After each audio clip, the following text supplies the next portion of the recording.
Remember this container from the DIY desktop waterfall? Well, I think it's about time I use it again, don't you think? I'll start by mixing up a good amount of aqua soil. The first step is to get a container and pour in the aqua soil. In this case, I'm using Fluval Stratum. Next, I'll add a small amount of water. I ended up adding way too much and had to drain quite a bit of it. This stuff doesn't need a whole lot of water to get wet and mix up properly, so make sure you don't use a lot. After adding the water, I started to mix. You can see here that the aqua soil looks pretty wet and you want it to look more like clay. After mixing up the aqua soil, I could add it into the container. My vision here was to create a sort of tree trunk running up the back of the container, so I used a layer of aqua soil to cover a good area. This first layer was pretty thin so that I could at least stick materials into it, and I'll add a little bit later to thicken it up. One of the biggest issues I had with the last time I tried using this technique is I stuck rocks into it and they were way too heavy. This time I'll be using a much lighter material. Aqua soil is a great technique for small terrariums like this, as it's very moldable and sticky, allowing you to add other materials into it. Plants and moss can also grow on it. Anyway, here you can better see how I laid down the aqua soil. Just a thin layer covering the back of the container. To make this look like a tree trunk, I'll use cork bark. I have this big piece that I'll break into smaller pieces. Cork bark is great for this technique as it has great texture and color and is very light. After breaking up about 16 different pieces of cork bark, I was left with a good selection. I started to add them into the container, starting from the bottom. Like I said earlier, my goal here is to make something that looks like a tree trunk. I also want it to be covered in moss though, so I'll make sure to leave big gaps in between the pieces. I should also mention that there are a few times where the aqua soil starts to dry up a bit, and it makes it easier to work with if you give it a little spray. Anyway, I continued adding cork bark, working my way up. You can see here how well this technique works for a container like this, as I can add as many hardscape materials as I want, while also adding plants and moss. I've used this technique 2 times before in the past, with a 50% success rate. I think it all depends on the materials you're using, so something like cork bark that's nice and light works perfectly. You can see how the tree trunk is starting to take shape now, but I need to cover the exposed area with some moss. I'll be using 3 different kinds of moss that I had left over from another project. I started adding it into the container in the areas where the aqua soil was still showing. Again, my goal here was to create a tree trunk that's being taken over by moss. I've never really done wooden backgrounds like this. I usually just use the XPS foam, but I really enjoyed this technique and I think I'll be using it again in the future. I had to wipe down the glass a few times though, as the humidity got a bit high. Other than that, everything was going smoothly. I also occasionally sprayed down the moss so it wouldn't dry up.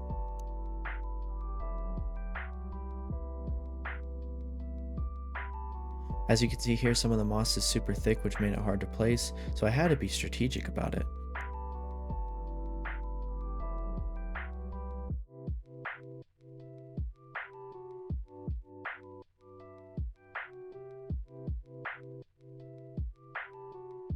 I love the variety that I have in the moss, and after placing it all in, here's the final result.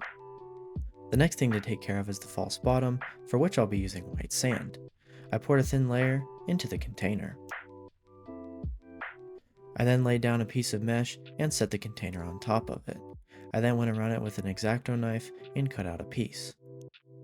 I also cut one of the sides of the mesh to make it flat so that it could sit against the background. I then placed the mesh into the container. I then went on to adding the substrate, which is just a typical ABG mix made of 1 part cocoa fiber, 1 part play sand, 1 part reptile bark, and 2 parts sphagnum moss. I added it into the container in a thin layer.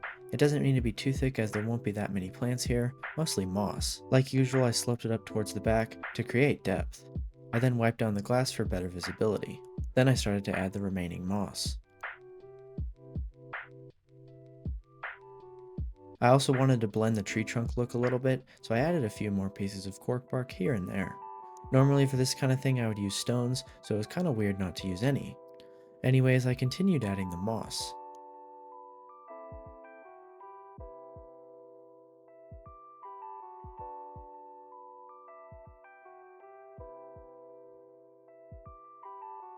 With all of the moss and remaining cork bark in place, I can now move on to the hardscape using some spiderwood.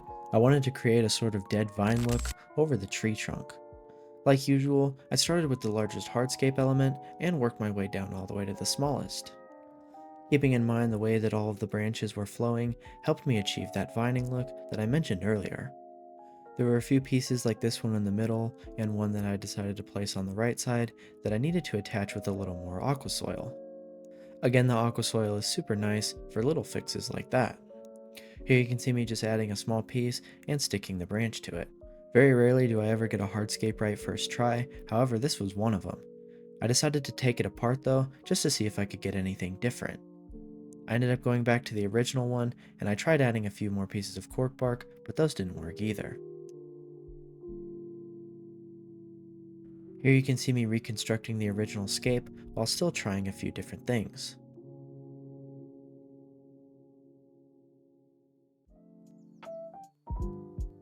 I added a small piece to the bottom right of the terrarium, and that finished the look.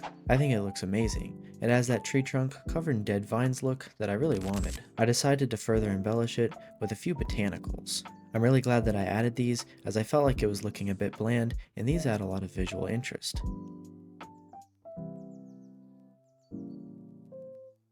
I also decided to add a few small leaves to create a forest floor effect. I wasn't planning on adding any of this stuff, but I'm really glad I did, as it further enhances that tree trunk feel. Now it's time to fully bring this thing to life with the plants. Nothing special here, just a few trimmings from other enclosures. I started by placing the ivy towards the bottom left. It took a little bit of work to get it in as the moss in this area was so thick, but eventually I got it done, and I think it looks great. I then added the ZZ plant to the bottom right.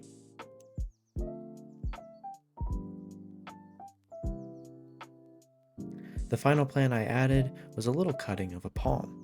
You can't see it though, as I decided to do it out of frame to build suspense. I then misted down the terrarium and moved it onto the shelf.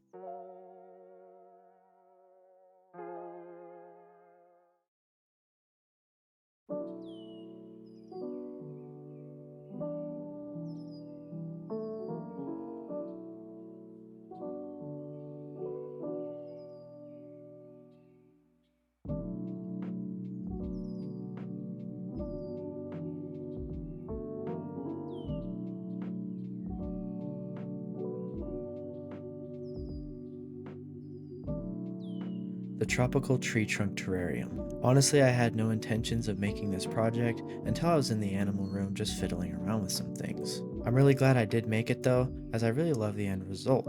It's something that I've never really tried before, but I really love the way it looks. Normally when I make a terrarium, I just use a rocky background covered in plants, so doing something out of wood felt really good. Anyway, that's all I have for this week. I hope you all enjoyed the video, don't forget to subscribe, and I'll see you all in the next one.